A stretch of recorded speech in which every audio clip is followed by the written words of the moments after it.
क्या हुआ यार तेरा? बोला मेरा हो गया। मेरा कौन सा रोल?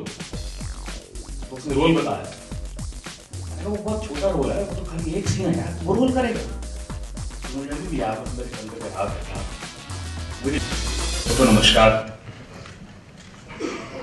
मुझे सच में उम्मीद नहीं थी कि इतने लोग यहाँ पर आज जमा होंगे, क्योंकि अक्सर लोग अपने अपने कामों में व्यस्त रहते हैं और जब इस तरह की कुछ बात होती है तो लोग नहीं आते हैं। लेकिन ये देखकर ये लग रहा है कि ओम, मैं ओम इसलिए बोल रहा हूँ क्योंकि ओम मेरा क्लासमेट था और मैं उसको ओम जी नहीं बोल सकता, क्योंकि दिल तो मेरा कहता है कि ओम जी ही बोलूं।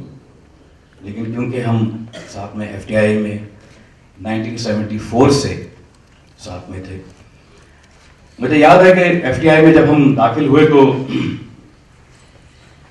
हमारी क्लास में 11 एक्टर थे, मेल्स, 7-8 लड़कियां थी। उस समय आपको सबको पता ही है कि 74, 75, 76 में उस जमाने में 70s 80s में कन्वेंशनल हीरो का जमाना था। मतलब अगर कोई एक्टर बनना चाहता है तो कम से कम 5 फुट 10-11 इंच हो, अच्छी बॉडी हो, शक्ल भी अच्छी खासी हो, तब एक्टर इंडस्ट्री एक्सेप्ट करती है, वरना नहीं करती। इस तरह की एक धारणा थी। सब इसी तरह के एक्टर आया करते थे उस जमाने में। तो जब सिलेक्शन हुआ तो 10 एक्टर तो वहां पहुंच गए टाइम पर एफटीआई में, जो डेट थी एंट्रेंस के उसके हिसाब से। लेकिन एक जरा देर से पहुंचा, वो मैं था। अब क्योंकि मेरा नाम राकेश बेदी है तो पता नहीं ये कैसे धारणा ये फैल गई कि राकेश बेदी कुछ कबीर बेदी का लगता है। तो लोगों ने अपने मन में ही एक इमेज बना ली कि एक 5 फुट, बाकी जितने भी थे वो सब 5-11 से कम कोई नहीं था, सब लंबे चौड़े थे, एक मैं ही सबसे छोटा था। तो लोगों को लगा कि ये भी जो राकेश बेदी आ रहा है तो शायद ये भी कबीर बेदी की फैमिली से है, ऐसा कुछ धारणा पता नहीं क्यों बन गई। तो उनको लगा कि एक 6 फुटा नौजवान कोई आएगा। तो मैं 1-2 दिन जब लेट पहुंचा, मैंने क्लास में एंट्री मारी, तो उसके बाद मुझे भी याद है कि वो मुझे एक कोने में कहीं मिला और उसने कहा, एक मोटी सी गाली थी पंजाबी में, ओए तू राकेश बेदी है? मैं कहा हाँ जी। फिर तनु देखना मैं। तो मैंने क्यों डरे हुए थे मुझसे तुम? बोला नहीं यार, हमको लगा कि कोई कबीर बेदी का वो आ रहा है। तो क्यों, क्या उस वक्त क्या होता है कि जब आप क्लास में जा रहे होते हैं, एक कंपटीशन की बड़ी भावना होती है कि कहीं ये मुझसे आगे ना निकल जाए, इसको जल्दी काम ना मिल जाए, ये कुछ ज्यादा आगे ना बढ़ जाए जिंदगी में। तो इस तरह की एक फीलिंग सब में होती है, क्योंकि आप दोस्त तो बने नहीं होते, पहला दूसरा दिन नहीं होता है क्लास में। और दूसरी बात, इसको देख जब मैं अभी भी सोचता हूँ मेरी आंखें गीली हो जाती हैं। एफटीआई में एक दिन ओम ने ऐसे ही सुबह जिक्र किया कि यार आज मेरा बर्थडे है। तो हम सब ने कहा यार, मैं भी उसके साथ था, 3-4 लोग थे, मैं था, सतीश शाह था। हमने कहा यार ओम, आज तो केक होना चाहिए। बोला हाँ केक होगा शाम को, डेफिनेटली केक होगा। मैंने कहा पक्का? बोला हाँ हाँ केक का इंतजाम मैं करूंगा, आज मेरा बर्थडे है यार, बड़े दिनों से केक भी नहीं काटा।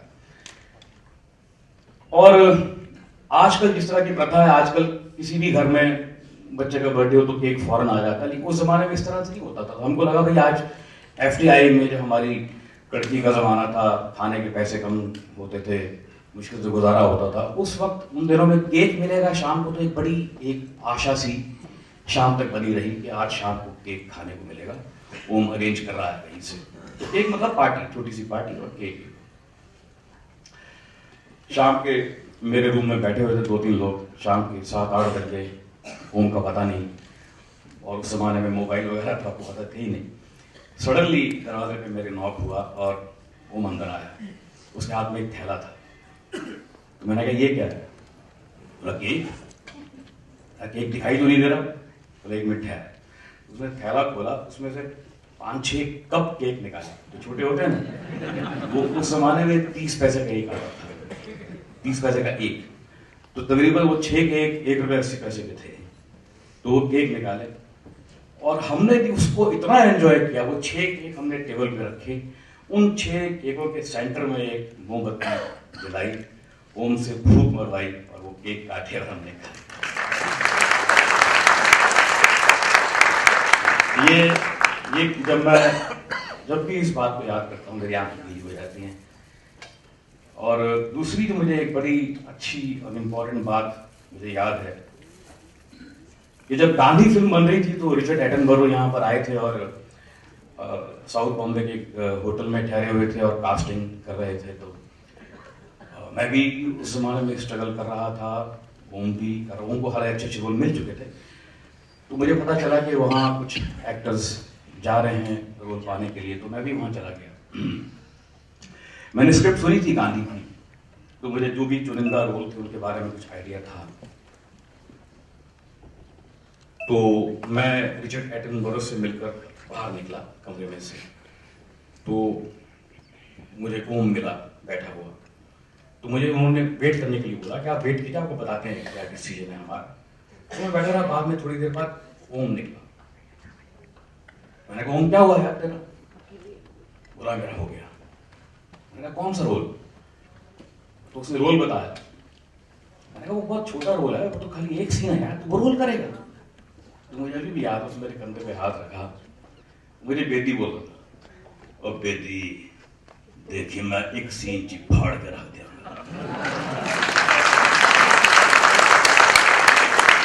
और मुझे इतना अच्छा लगा कि आज ये फोटो जो है ये उसी सीन की है, ये जहां तो